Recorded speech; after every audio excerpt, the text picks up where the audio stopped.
I'm always so flattered and honored when people who are currently doing a Broadway show come to this show because you really only have the one day off a week, and yet you've chosen to spend your Monday here. Yeah, I think to be on Broadway, you just have to give up having any days off. Yeah. You just forget it. Has it been daunting? Because obviously you've done film and television. Not only is the work so different, but the schedule is so different. I think that being the lead of a Broadway play is hands down the hardest job in show business. I believe it. But incredibly satisfying. You are, the show, you play a socialite in D.C. This is a very topical show who is trying to get her husband a job as a judge in the Trump administration via blackmail. So, via blackmail. Yeah. Of course. Of course, why not? What else are you going to use? Guys, there's maybe some shady stuff happening in D.C.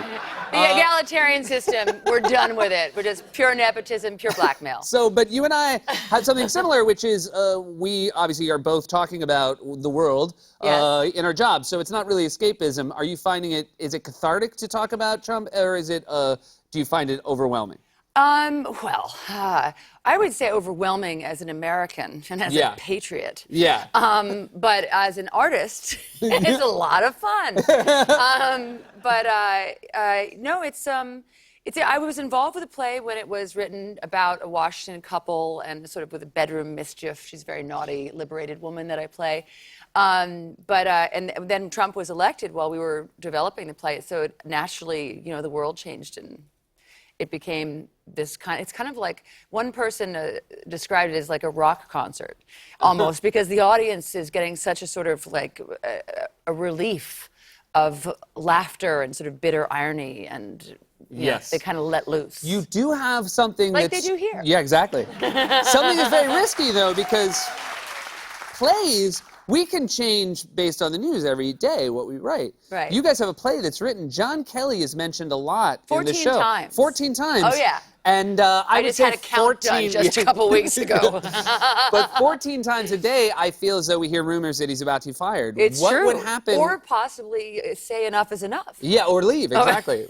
We should give him the power to make his own choices. I mean, definitely. What have you guys discussed? What would happen if that changed? There was some emails went around the last few weeks where I was kind of like, contingency plan, please, because the play will have have to pivot. Yeah, I wrote a lengthy play about Anthony Scaramucci, and it just didn't work out. Actually, Bo Willimon said to me when we were before rehearsal, he was like, I was really looking forward to making you say Scaramucci, Scaramucci, Scaramucci. And, yes, Scaramucci far more turned into Kelly. Fun to say, but yeah. So I wanted to ask about this. You grew up, you had a very interesting upbringing, and now I have a 2-year-old, and we spent a lot of time, my wife and I, talking about the things you talk about in front of your child, intelligent conversation. Your father was a Buddhist scholar. So was the conversation around your dinner table growing up, was it incredibly, like, not just enlightened, but intellectually superior to the point? It was usually like, eat your dinner. Oh, wow, that does not seem in line with Have Buddhist. your vegetables. No, but, well, I mean, growing up in an academic environment, it's challenging. It's good for you to be prepared for the hard-hitting brains of Hollywood. But, all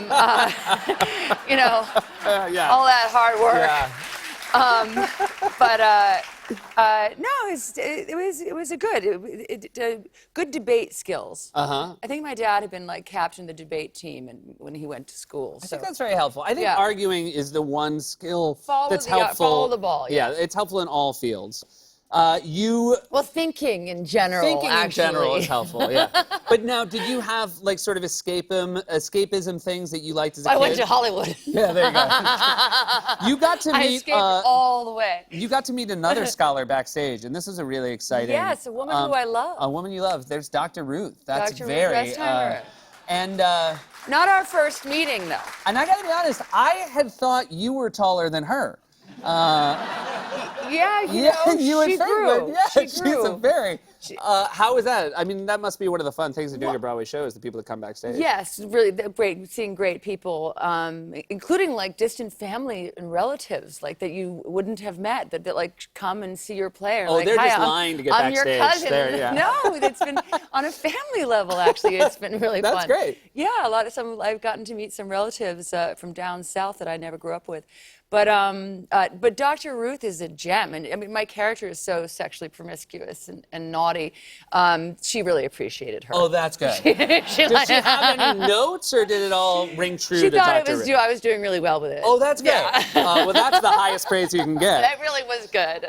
Hey, congratulations so much on the show. It's Thank wonderful you. doing it. I also want to say you had a wonderful piece in the New York Times about Thank your you. experiences with Harvey Weinstein on the set of Kill Bill. I think it's been so wonderful how people are speaking out about their experiences in this moment we're having right now, and I just wanted to thank you for doing that as well. Well, you got to be a citizen, and you can't leave people alone holding the bag of truth by themselves. Well, that's And I'm glad. perhaps.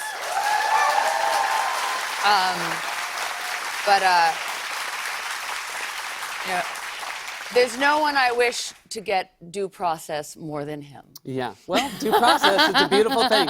Thank you so much for being here. Such a pleasure.